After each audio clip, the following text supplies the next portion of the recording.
All right, guys. So here we are. We're testing this out, and we have lost someone on our live feed, and so this is why we're testing it out. We lost the cat too.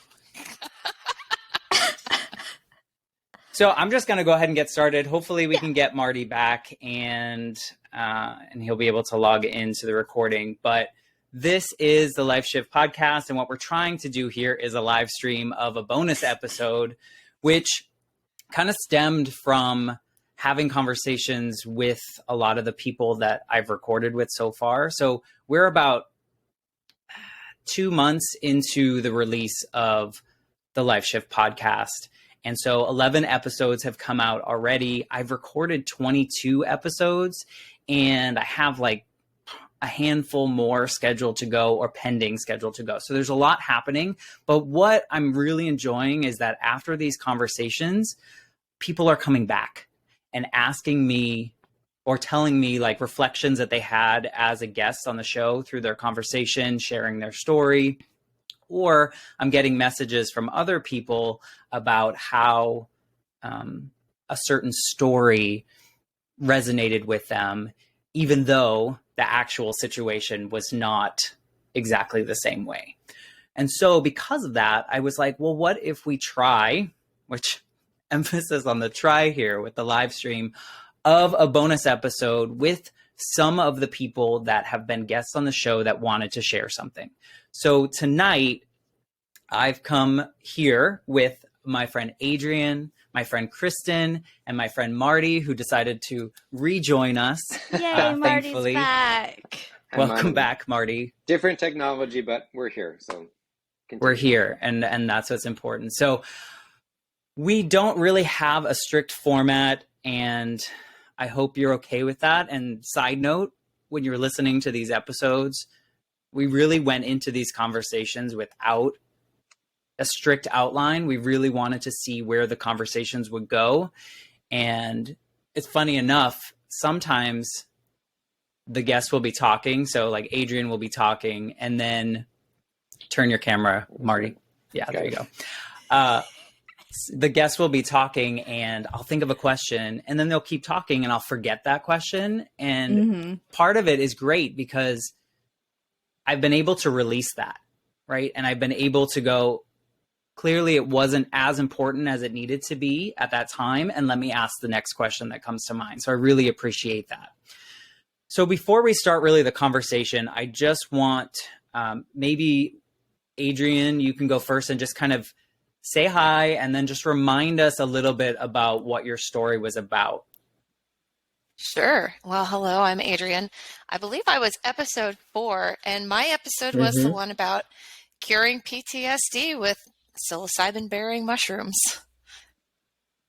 And to that, I know when we talked a little bit before you started recording, you were apprehensive a little bit about sharing your story. And behind the scenes, I can't tell you how many people reached out to me asking me for more information or feeling really connected to your story. So I think your story really helped a lot of people. So we'll talk a little bit more about that. Christin, do you want to just say hello and remind us of kind of your life shift? No. Okay. Of course. Okay. So sorry, Adrienne.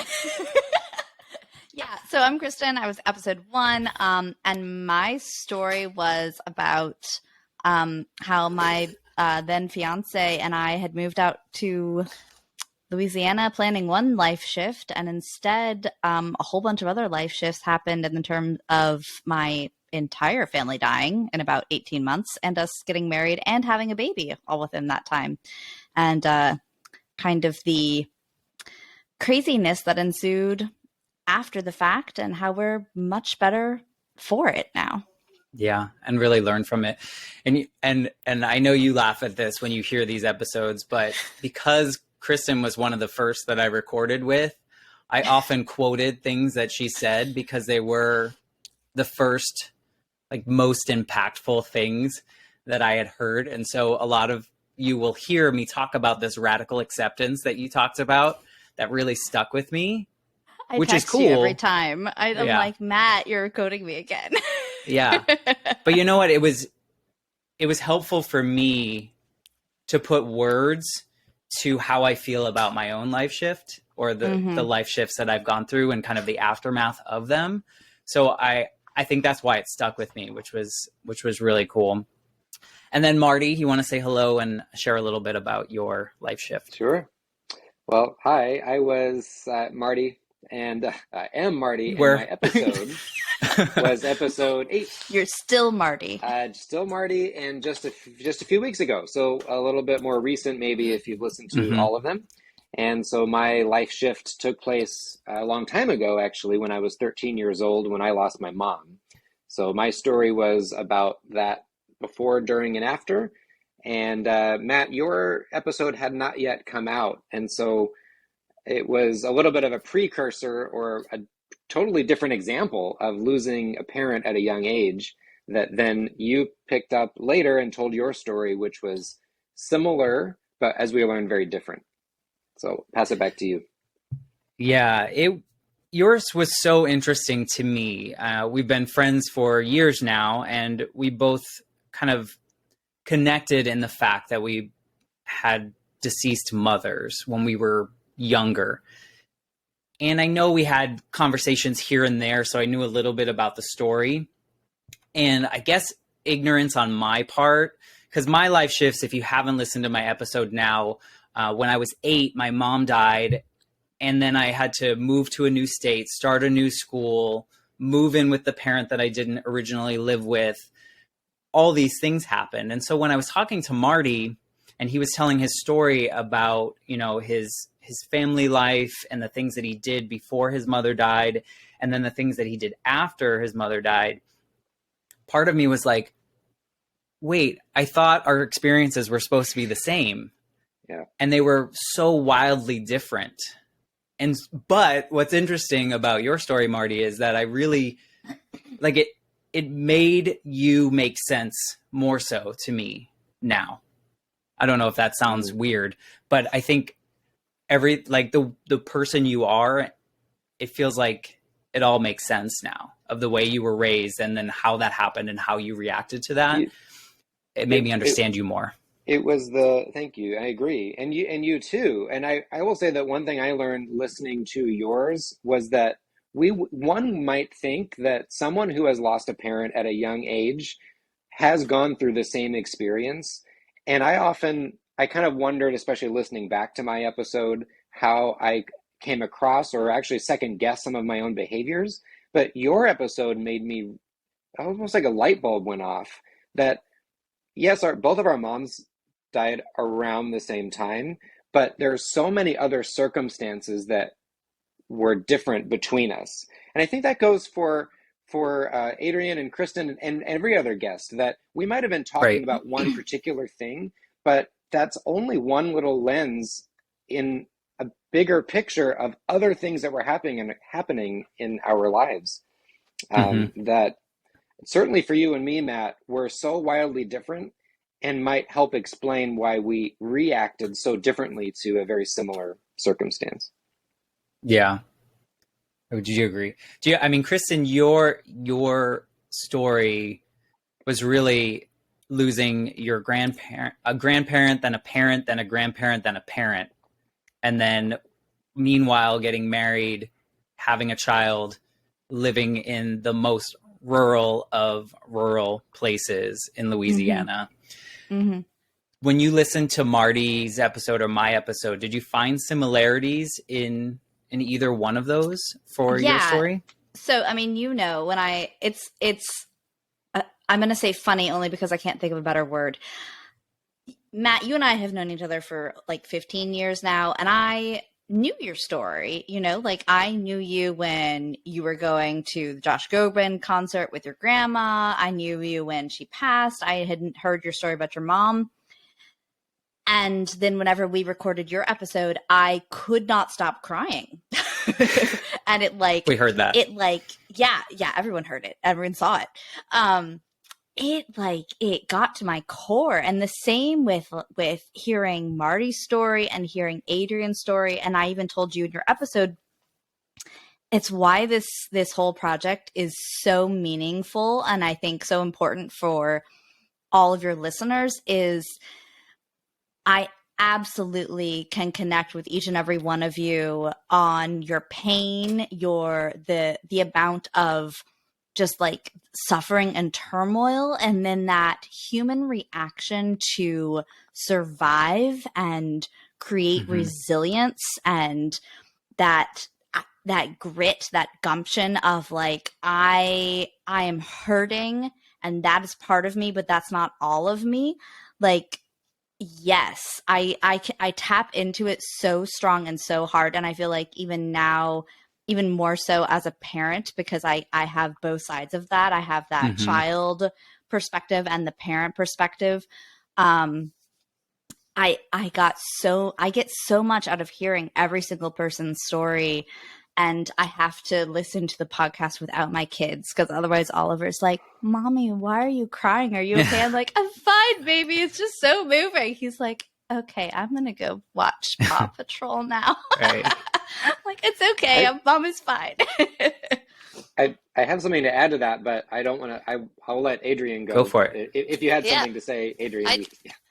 Yeah. I actually, I wrote down a few notes so that I wouldn't forget after Matt's comment at the beginning, right? So, I've already forgotten a few things. Right. But I think it's really important to hear these stories, because it helps us to understand that like everybody has trauma, right? Our trauma makes us who we are, shapes us, especially the things that happen to us in our childhood shape us the most, but into adulthood too. And so, even though our stories of like strife and loss and grief might all be different, but the nervous system reacts to those things in a very similar way. And I think that's where the commonalities are, in realizing that we all have to learn how to process what's happening in our bodies, and we have to learn how to do it in a healthy way. Not only that, but when you understand that everybody has trauma, and you start to understand what other people's trauma is, you can understand them better as a person, right? You meet somebody and you're like, why are they the way that they are? Why can't they be XYZ, right? But we say that when we don't think what caused them to be that way, what things happened in their lives that, that made them have those reactions and turn into the human that they are. Yeah. And I think your story, Adrienne, was something that people needed to hear, not so much in the way that you went about necessarily curing or helping your PTSD, but rather the fact that there was a particular rock bottom for you, and you understood what it was and how it was affecting you, and that you had the ability or the wherewithal to move through that and find something that worked for you. Because I think in all these conversations, we find that, what works for someone else doesn't necessarily mean it's going to work for, like Marty and I, our stories are vastly different. And the way we approach grief was, I would venture to say, like on the opposite side of the spectrum. And that's totally fine, because that's how we needed to move through it. The way you approached your PTSD was your story. But I think the part of your story that really resonated with people was the fact that there was that moment that you knew it was time and you were ready to take that step to kind of help yourself. Yeah. And I think another thing that's important too is that most people, when they experience, a significant trauma in their life, have an element of grief. You don't have to lose somebody close to you to have grief. Grief is the loss of anything that you're not going to get back. It can be something that was a part of your life. It could be a person that was a part of your life. You can grieve for the childhood that you should have had your parents been more emotionally attuned to you. And that's a grieving process too. And I think that, when we all understand that there's an element of grief inside of us that needs to be processed, that's where we can find the commonalities. So if I may, Marty, go ahead. These aren't subjects that are normally cocktail party subjects. We don't often get a chance to talk about them, unless you're me, or maybe choose not to. or we're never asked Right. about them, or we gloss over them in a couple of sentences and move on. Mm-hmm. And so that's one of the real values of this platform, of this podcast, is to really dive in. And like Adrienne said, they're not all about grief. In fact, if I'm being honest, I have a confession here. I wasn't planning to listen to all of these. When I agreed to record, it was to help you out, Matt, because we know each other. And frankly, I thought it was going to be a grief podcast of everybody's lost somebody, and that's what it's about. Yeah. And so then the first one was released, Christin's, and I listened because it was the first one that came out. And I, like Christin said, the kids can't be around. I mean, I listened to it just on my own, and I loved it because I connected with it, even though I might not be able to exactly identify with everything that happens with each of your guests. I have now listened to everyone and will continue to listen because a kind of a miraculous thing happened. I'm finding value in every person's episode because these are subjects that aren't often illuminated, and maybe they should be, or should be more often. Yeah. And I think after we recorded your episode, Marty, I remember you distinctly saying, well, I don't remember distinctly because I can't remember the quote, but you said something to the effect of, I'm open to talking about this, but people don't ask. And, or if they do, they just want a cursory response. And I said that on my episode at the end. I said, this often isn't something that people want to talk about. Even if they know, or if I've mentioned in passing that my mom died when I was young, they never go back to that subject and say, tell me what happened. Tell me everything. Of course not. I understand that. But after the episode came out, I had a friend of mine text me and say, so I just listened, and I got to say, I'm one of those people. And I'm sorry I never really asked more about that. And next time we get together, if you'd like to, I'd like to hear more about it. So that's true. Yeah. And I don't blame them, but it's true. I think it's uncomfortable. And it kind of goes to a little bit of my story. When my mom passed, Christin and I talked about how my father did what he knew best to do. And at the time was the late 80s, early 90s. People weren't talking about sad things. It wasn't something that like, okay, we process this now. We push it down. We don't, it's not appropriate. Everyone should be happy kind of thing. And I think if something like this was around when my mom died, how I was, I feel like so many years of my life would have been quite different because I would have been able to take that moment to go, okay, it's okay to be where I am now and not put on some kind of facade or, a mask, if you will, for 20 years or so of that. And so I think it's important that we have these conversations, not necessarily the kids that have parents that have passed are going to listen to this episode, but just the fact that we're talking about it and it's out in the open and it's something that is here and available, I think is a good thing. And selfishly, this podcast has helped me so much, just listening to these stories and understanding that, like Adrienne said, everyone has similar reactions or, like actual, what'd you say, biological reactions of some sort in the nervous system, your body reacts. The nervous system. Right. And so we're all human. And that's like, it's cool to hear these stories and people talking about moments that have changed their lives. And I know, Adrienne, you specifically kind of gravitate towards the stories on the podcast that talk about the growth after and the changes. I don't know if you want to talk a little bit about kind of what draws you to that. I think for me, what draws me to it is that, like, I've always been interested in and driven to pursue my own personal growth. I think that it makes me a better person, and I feel like it can make anybody a better person to try to be better than you were yesterday. Like, that's my mantra. I don't have to be the best. I just have to be better than I was yesterday.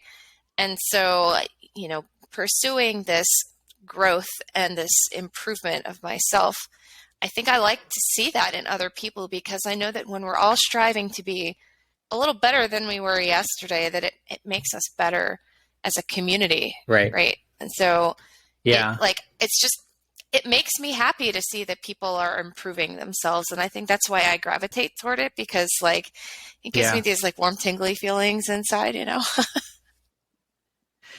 It does. And it's nice to know. I mean, one of the common things that people have said in these episodes, I don't know if you've kind of caught on to it, and maybe I forced them into saying it, to be fair, is so many of these people, especially the people that have stories that are maybe more on the sad side, so many of us, I'm going to include myself, are grateful having gone through those experiences for the person that I am today or the people that they are today.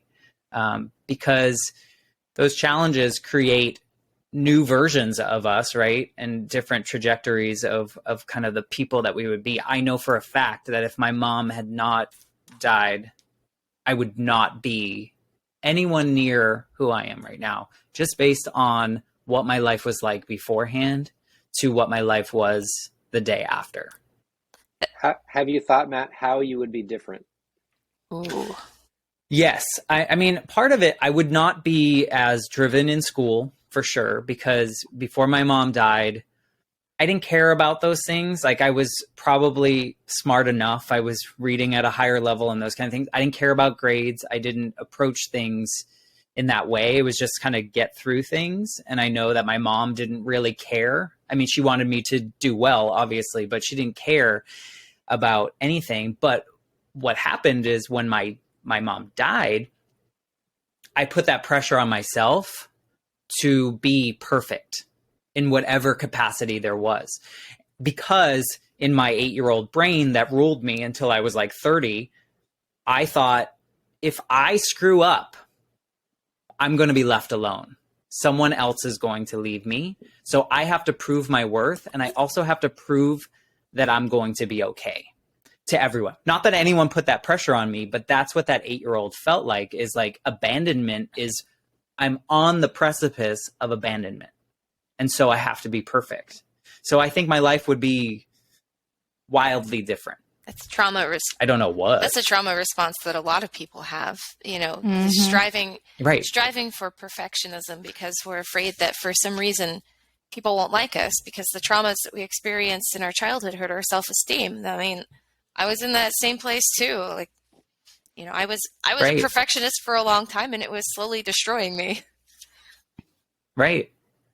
And we don't know any better, especially as a young child, with people around us that are not prepared for changing or helping, you know, face that or realize that you don't have to do it. Even to this day, and all of you can attest to that, I struggle with being confident in the work that I produce, that it's not good enough. I don't know if I would have been that way had my mom not died, you know, and be forced into a whole new world.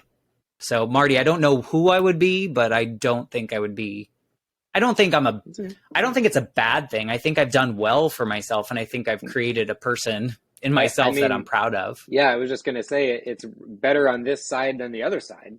You're propelling yourself towards perfection or towards positivity, as opposed to not caring at all and just pushing everything away and just, I don't care what happens.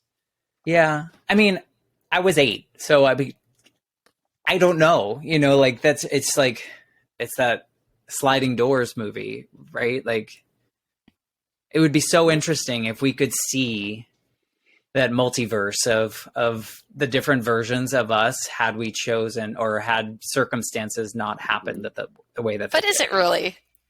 I think. What? Would you really want to know all of the different outcomes? Like, wouldn't that test your sanity a little bit? No, but yes. You could just. It would be interesting. Tell yourself that they exist. I believe in the multiverse, and some different version of me out there exists, and I don't need to know about it. I want to know. So, Christin, you talked a lot about therapy, you talked a lot about mental health and the importance of mental health, and therapy in the sense of go to therapy whether you think you need it or not, because it's always valuable. Would you say, what would you say? Like, do you feel like that's like your mantra, or do you think that came out in the recording? So an easy thing to say is, I think therapy is for everyone at any time of your life, and then it's beneficial to anyone. Go and you will get something out of it, period. But part of the reason I am such a cheerleader for therapy is because we don't have these conversations on a day-to-day basis, just like Marty and Adrienne were talking about. I think that if we normalized having these conversations, if these conversations did happen at a cocktail hour or on the lunch break at work, or when you're chit-chatting with friends and you say, how are you? And you don't just say fine, you say, actually, I've been really thinking about my mom lately. And it's like, why are we so afraid?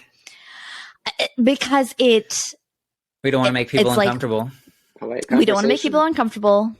And it's like what I was saying in my podcast, I don't like icky feelings that make me feel icky. And the sad makes me feel icky, and it makes me feel weak, and it makes me feel distracted. And so I avoid them. And I think a lot of people are that way.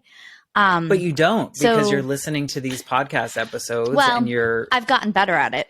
It's a practice, but I've learned that by going to therapy. I think therapy is great. I think therapy is for everyone. And if you're too scared to go to therapy, then talk to a friend, then write a journal, start small. Come on the Life Shift podcast. Come on the Life. Well, and Matt, I was even going to say though, that because you had, I'm not a licensed psychologist.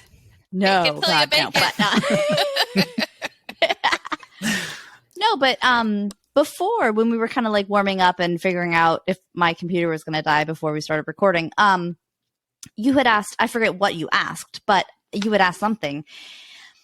And the response that I thought of in my brain to whatever the question was that I can't remember now was what made recording my episode so meaningful to me was just as simple as making the time to talk about it. I am going to spend this time talking about this monumental time in my life where everything went awry and unexpected things happened.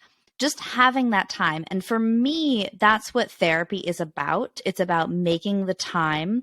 When my husband and I started going to therapy, there were sessions where it was like, we have to figure something out. It was an argument that was happening that we were trying to figure out, or something we were trying to resolve.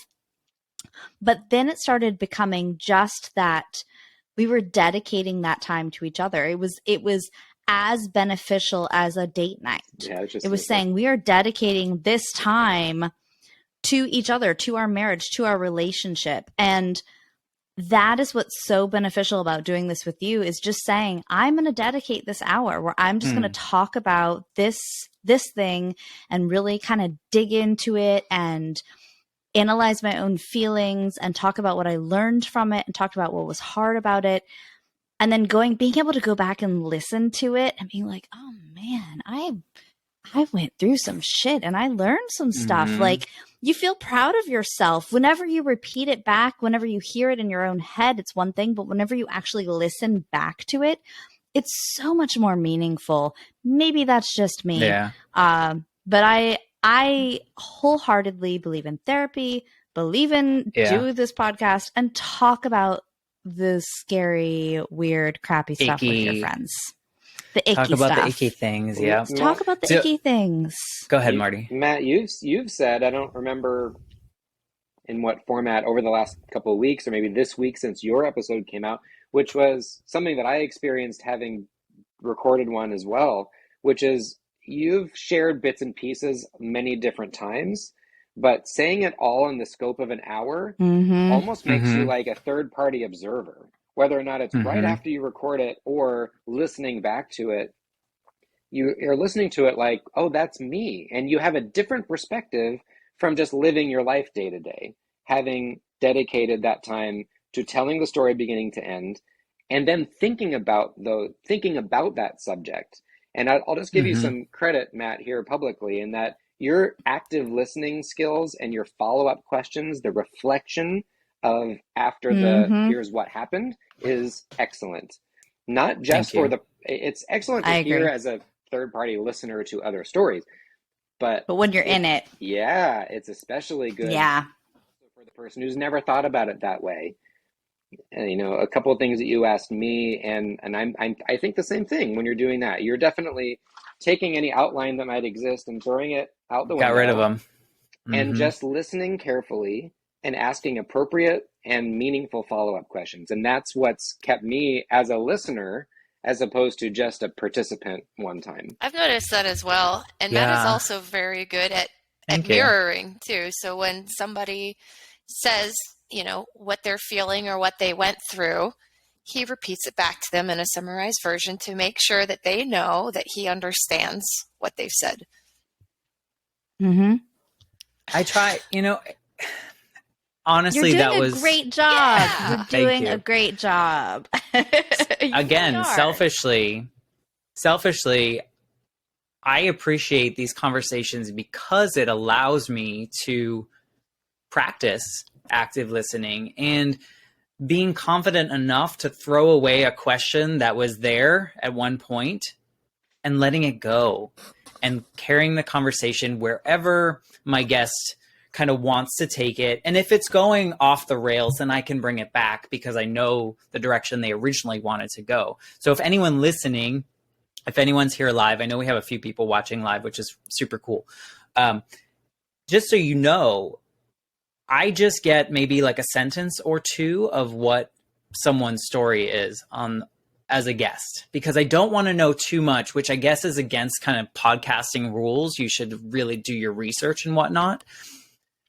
But I find it super helpful. Nah, you don't need rules, Matt. You want to ask the genuine, curious questions. Yeah, exactly. You want to be in a personal conversation with them. Plus, and coming from on the guest's side of things, if the guest prepares too much and knows exactly what you're going to ask and is basically reading from a script, it completely kills the intimacy of the conversation. It would. Yeah, there's a certain authenticity, I think, that it would lack if both people know too much about what they're getting into. So, I mean, what you're doing, Matt, is you're documenting those difficult conversations that should be happening in our day-to-day lives. Whenever you are meeting with a friend for lunch and you ask, how are you? And they say, fine. And then just like digging in and be like, well, how are you really? You know, I know you have a lot that's going on in your life. How's it going? Like, you are having those conversations and you're documenting them. And it's so important and it's so meaningful. And yeah, it should be a little awkward and it should be a little weird and it should be a little uncomfortable. And that is why it's so meaningful. It's because it's awkward and weird and uncomfortable and because we're not practicing it and we should be. Right. Well, yeah. What if someone came on and they were like, I don't know. I'm fine. Did you really have a life shift? I hope that never happened. How fine we are. Yeah. Right. You know, and that's so crazy. Here's a question that I thought of when both Christin and Marty were talking about, and I actually remembered it this time. Do the three of you, any of you, have anything you regret saying in your story that you shared? I think so. I went back and listened to it. Not at all. You know, like Christin and Marty have mentioned. And I wasn't planning on re-listening to mine because I think that I sound a little funny when I listen to recordings of my own voice. But I listened to it. You sound great. Nobody likes the sound of their own voice. It's weird. You sound great. Because, you know, you speak and you hear it in your head and then you hear it coming back from a speaker and it's two different things. So I went back and listened to it because I, you know, was curious to see like how my story would have come out to, you know, to other people. And I wanted to listen to it as a third party observer. And I was like, you know what, this was all right. Like, I didn't feel like I had any regrets about anything that I talked about. And it felt really good to tell the story. And it also allowed me to realize too, that as I was revisiting it, like how far I've come, because there was a time in my life when I couldn't talk about Right. any of my traumas without breaking down and reliving them, because that's what PTSD is. And when you have healed yourself, talking about those things becomes safe, and you no longer feel reactive doing it. It feels like something that happened to somebody else, and you're just telling a story about it. And I feel like that was the benefit that I got from re-listening to it. And I didn't feel bad about anything that I talked about. Good. And before Christin and Marty, before you add anything, I just want anyone listening to know that these stories are very minimally edited, and these three can probably attest to that. I don't want to change their story, so I don't move things around. I just take out our random ums and likes and things like that. You took out the one time that I sounded like I was laughing like from inside out of the microphone. I got too close, and it was bad. There's a few things that I take out, but the story is, I don't want to modify your story. That's your story, and I'm just here to help you share it, hopefully in a way that you want to share it. So anyway, did you say anything that you regret saying, Marty? No, I barely misspoke on a couple very minor things that it's boring. I won't even go into here, but basically content, like real content wise, no, I don't regret anything.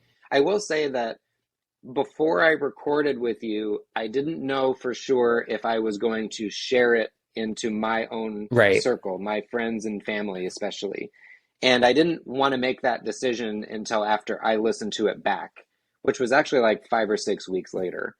And by then I had kind of forgotten what I said exactly.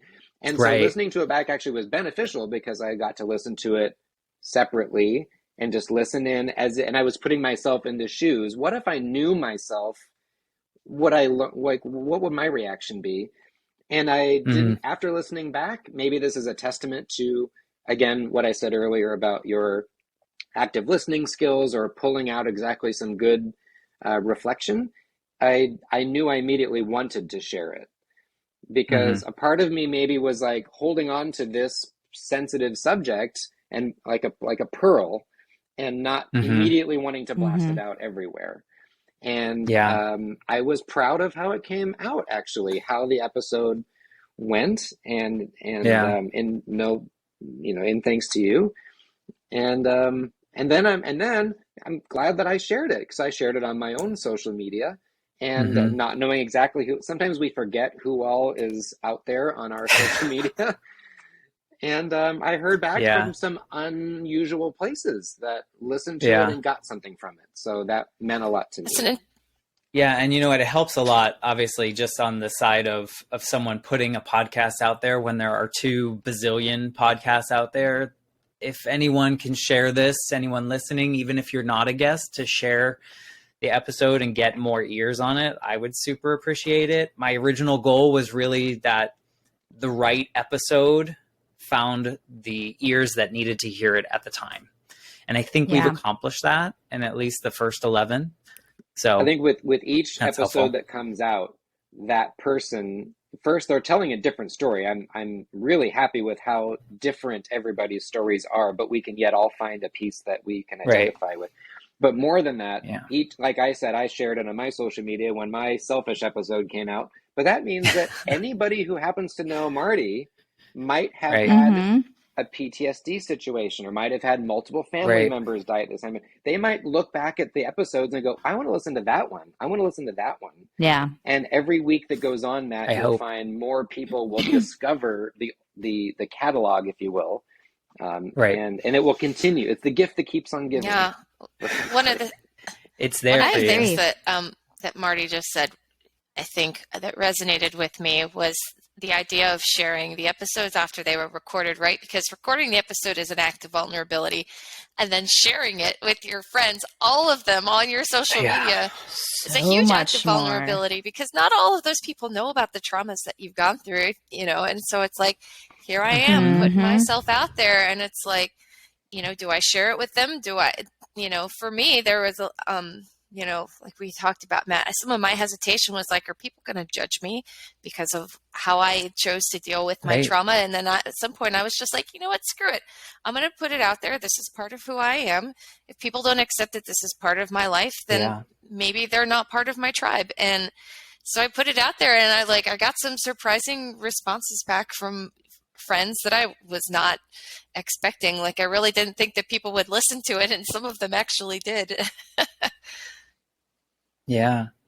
But to your point earlier too, you said that understanding people's stories and their traumas and the things that have shaped the person that they are help to explain why we are the way we are at that current moment. So I'm sure that sharing your story also help people understand you better and be able to communicate with you in different ways that they weren't able to before. I hope. We'll find out.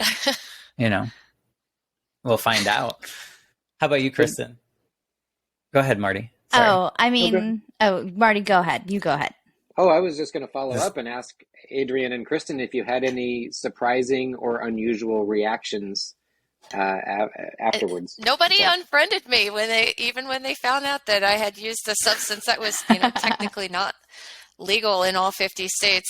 I would have guessed I would have guessed the opposite, Adrienne. People asking for information. Where can I get some? That was the reaction. I did have a lot of people asking me, like, how did that work for you? And like, how was that process? And there were a lot of the people that were asking were people that had their own levels of, complex PTSD to some extent, or like severe unresolved trauma that they felt like, therapy wasn't enough. And so I did have some people asking me some questions.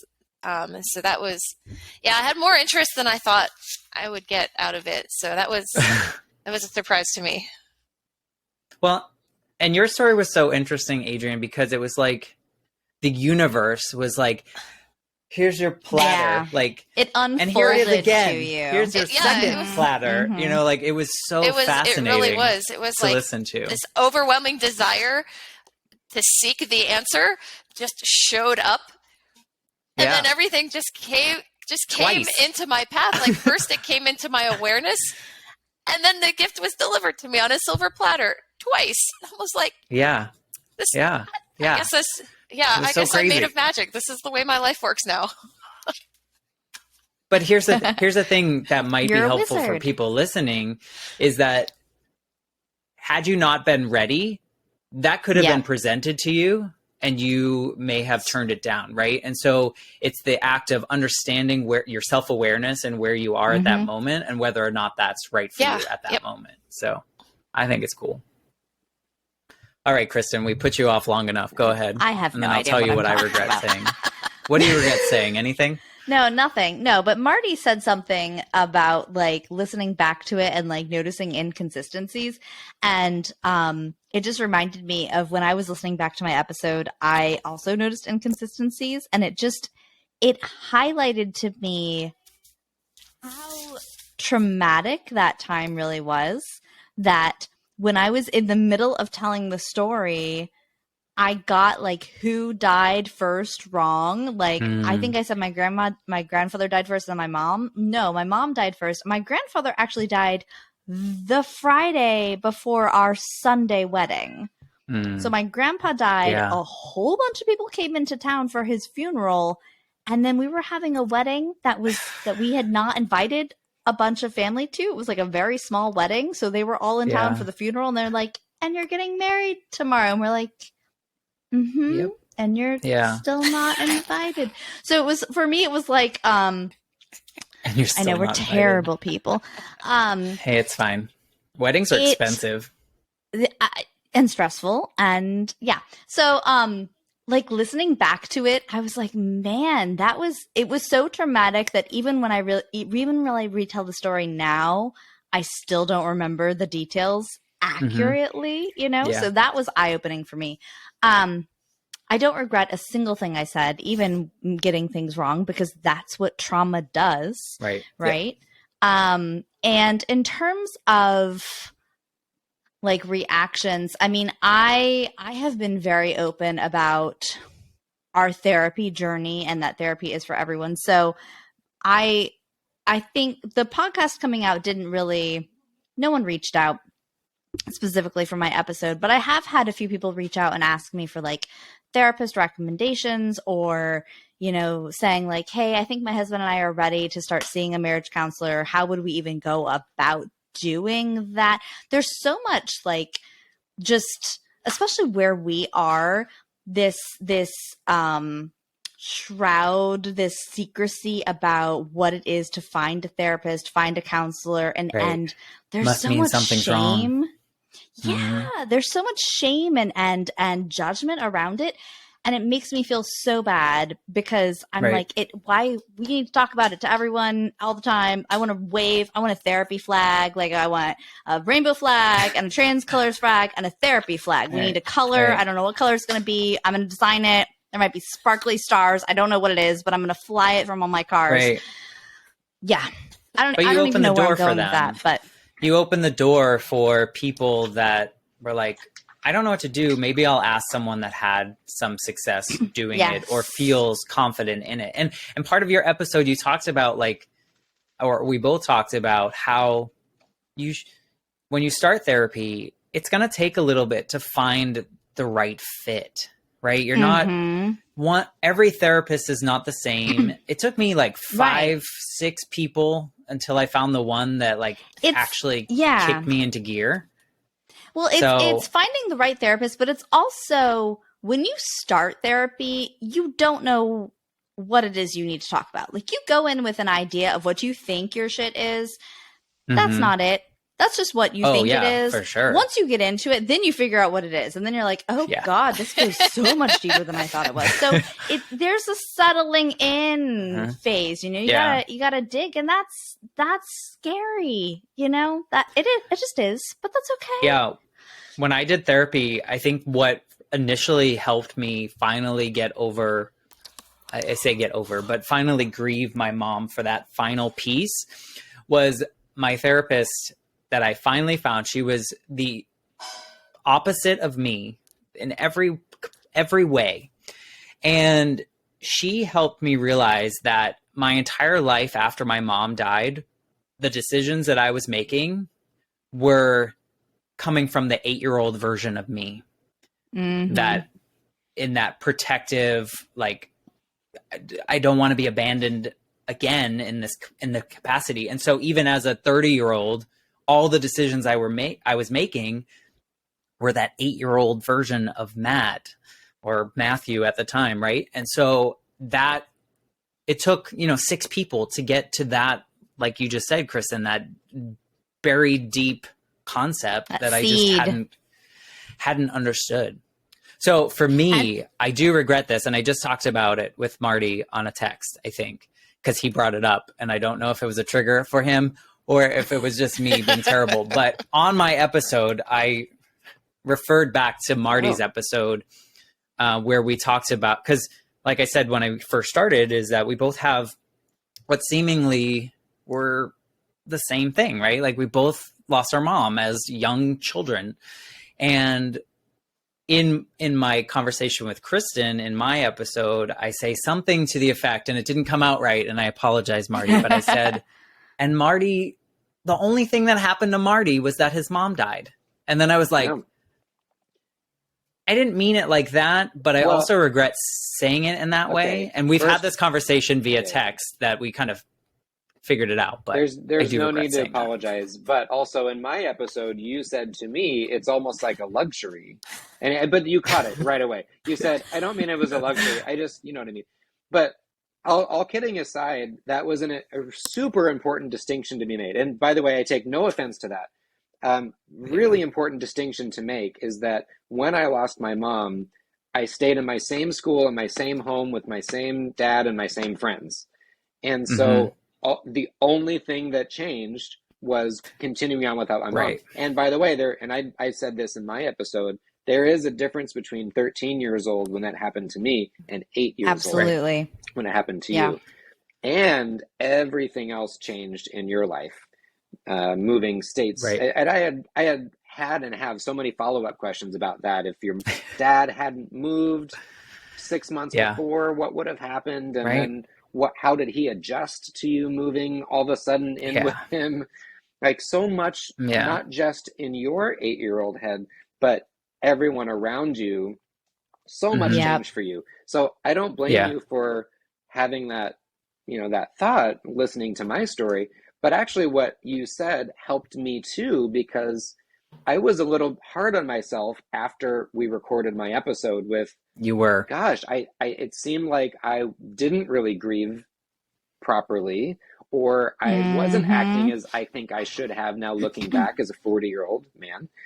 Right. And listening more to the whole circumstances behind it, I almost forgave myself a little bit more for that, because I did have it different in a good way, that at least I had so many pieces of my life to hold on to that were consistent and I could fall back on. And you didn't have that luxury. It really was in that circumstance. I have so much to add to this. Brené Brown and Nicole LePera, the holistic psychologist, and so many people, they talk about you cannot compare trauma. Right. You cannot compare the shit you go through, because it's someone's capital T trauma is not someone else's. But that's your logical brain. T trauma.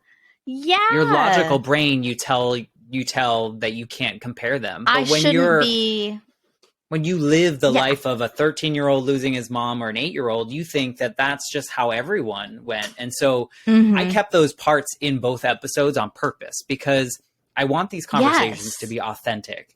But I also want, now we're recording this for my public apology to Marty, because I didn't mean it the way it sounded. And I know that you know that. Yeah, I didn't take it that way in either time. It was... Yeah. But you pointed it out. I wanted to add something. I pointed it out. I'm kidding. Course, because we're I pointed it out because I wanted to draw the whole perspective first for somebody else listening. I truly took... I didn't even remember that you said that. It didn't bother me one bit at the time. Good. It was really just a comparative statement, and I took it as such. Again, this is not a sensitive subject to me at this stage. Maybe it would have been if we recorded this 20 years ago. But it's just part of all of us. It's part of our life story. And if we're at a point that we can talk about it and publish it, we might we must be comfortable talking about it. So any angle that takes is an okay and appropriate angle, in my opinion. Yeah. I appreciate you accepting my apology. Of course. What I appreciate about it, though, Matt, is that when I say we're not supposed to compare trauma, it's a recognition that we do compare. Yes, we do. Brené's Atlas of the Heart, she talks about you can't avoid comparison. It's a normal. You're speaking human Adrienne's I love finished reading that book. right It was now. so good. Sorry. It's so good. It's so good. You can't avoid it. You can't stop it. It's an inherent, we do that as humans, but it's what you choose to do. It's recognizing the comparison and what you choose to do after the comparison. And so I'm glad you kept those things in Marty's podcast episode and yours, because it's such a human reaction to compare our situation with other people's and be like, well, I shouldn't feel that bad, or I should feel worse. Guess what? You're going to feel however it is you feel. One of the best through lines of this whole podcast series to me has been that there's no wrong way to grieve, is one way to say it, or to go through whatever it is that you're going through. Because as individuals, we are a product of our circumstances, and however it happens, happens. And you've brought this up with other guests too, which has really been a nice through line, and it's helped me listening to the other episodes and applying it to my own situation, that it's okay. That wasn't wrong the way that you handled it. You just handled it the best that you could. Yeah. Do you think that that's what you got from sharing your story, is even more self-acceptance? Because I know after the fact you were like, I don't know if mine was such a shift, or I don't know if I did this right. And there was some self-doubt there, but the overall, doubt do you feel like the process helped? The title of the podcast is The Life Shift. And I felt after I recorded mine that I had a major thing happened happen, but it wasn't that big of a shift in my life as I elaborated on in the episode. Right. Much different from yours, for example, Matt, and your similar circumstance. That really shifted everything.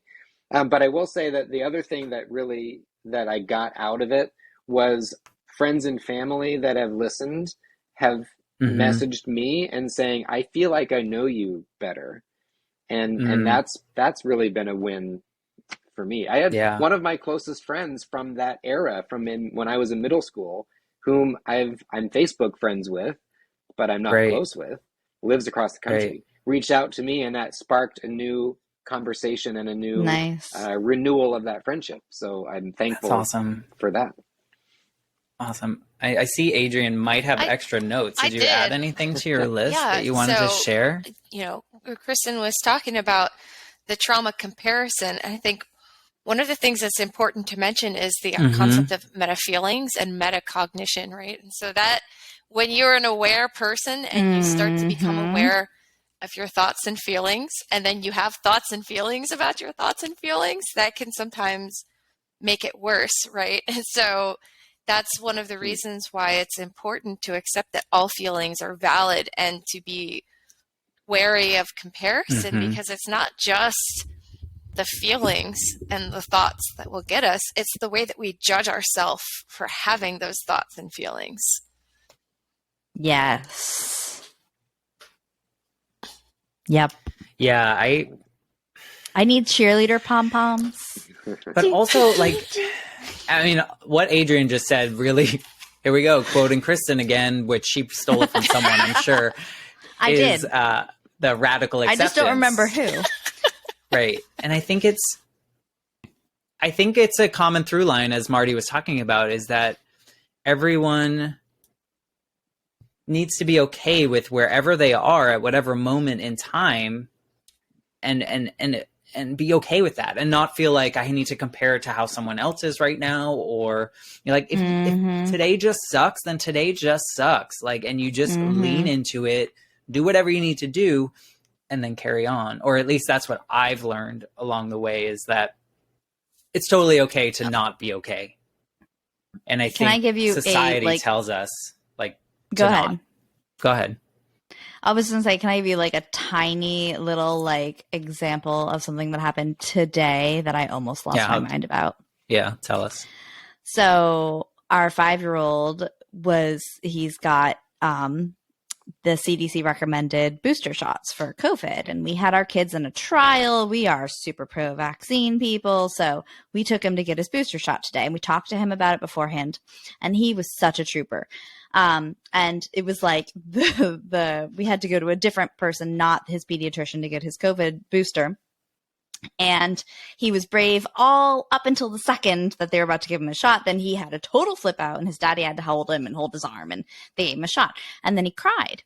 And I had our youngest, so I'm distracting her. She hears her Bubba crying, so she wants to go. And I'm like, no, let's go look at this toy, whatever. And I can hear, our son, he's crying, Daddy, that hurt, whatever. And I can hear the doctor saying, do you want a lollipop? I'll bring you a lollipop, but you have to stop crying. I won't bring you a lollipop if you cry. And I'm running. And I can hear my husband trying to very diplomatically be like, it's okay.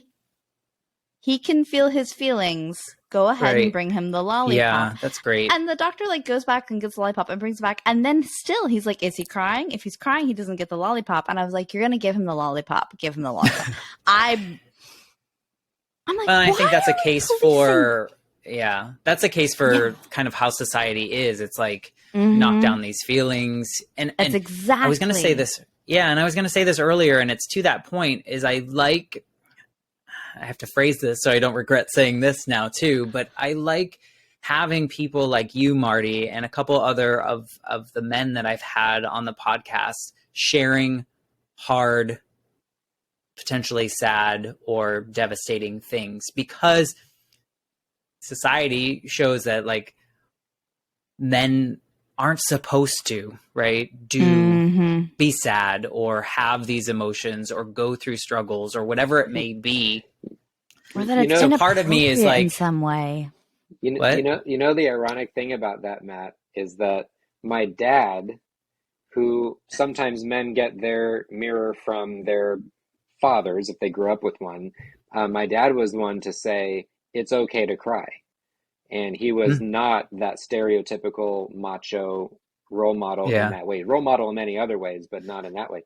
Right. Whereas, as I mentioned in my episode, my mom happened to be more stoic. Yes, she cried sometimes and whatnot, but the pushing emotion down or finding our emotional center came from my mom's side, from my mom, not from my dad.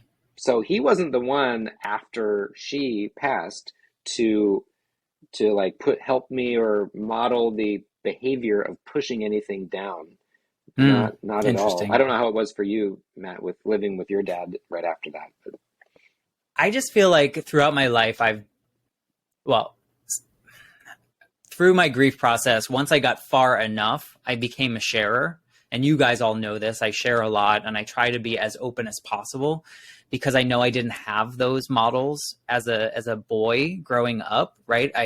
It was like emotions were quote unquote for girls. And that was kind of the 90s for you. Like the 80s and 90s it felt like that in my world. I lived in Georgia, as a kid and then in Florida. And so for me, I felt like I was really stepping out, sharing my vulnerability, not in my story because I'm used to doing that, but just anytime I would share something and people would be like, people would come to me behind the scenes and thank me, or I can't believe you shared that. That's great, blah, blah, blah.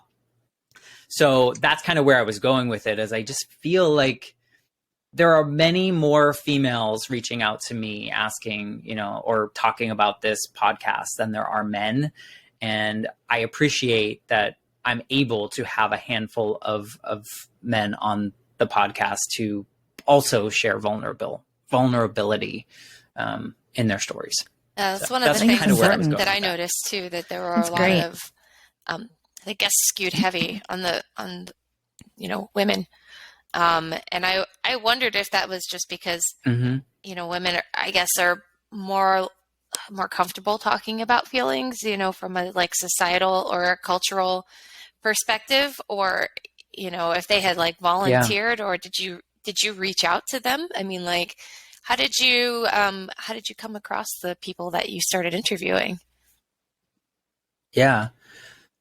And so, well, this is interesting too. So I mentioned that I have about 22 episodes recorded now, and I have a few more gentlemen on the call, and a lot of them are actually, all of them are people I know, until tomorrow's episode that I'm recording with someone that actually reached out to me to share their story, also a female.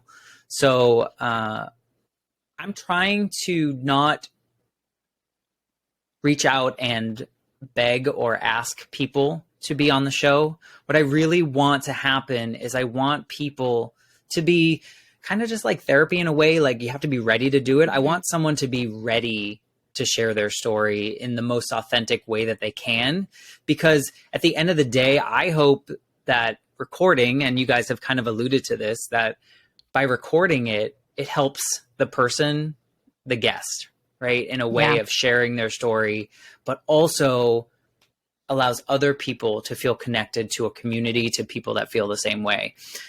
So I intentionally try not to actively seek out people and beg them to tell their story. The first few, as some of you know, the first few of the Life Shift podcast came about, this podcast came about in a class that I was taking in a graduate program. And so I needed to do a project, and I had a fair amount of you, I think all three of you, volunteered to help in that project, which was really only to record 2 episodes, by the way. And so I feel like we're on a good pace right here. And I really appreciate that you guys were willing to Matt. do it. But look, people keep asking me, are we going to have seasons? I don't know. And really what I want to do is I want to ride the wave for as long as the wave lets me ride it. And so as long as I am able to find people that want to share their stories, the Life Shift podcast will continue. And I hope that's for as long as it needs to be, to help whoever needs to share their story and create that community.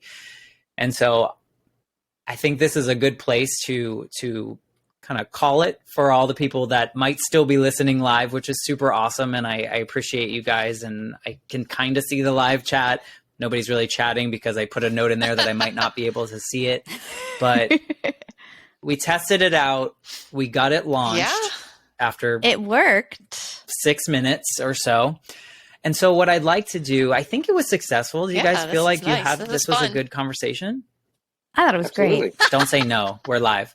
And so No, it was terrible. What I'd like to do moving forward is get collections of people that have recorded their episodes to come back and reflect on them. And so I appreciate the three of you being or helping me guinea pig this bonus episode idea. Any last remarks that any of you want to make before we close it up? Curiosity, I did Google Radical Acceptance, and there was a book by that title that came out in 2003. The author is Tara Brach, Brach. There you go. There you go. Nice.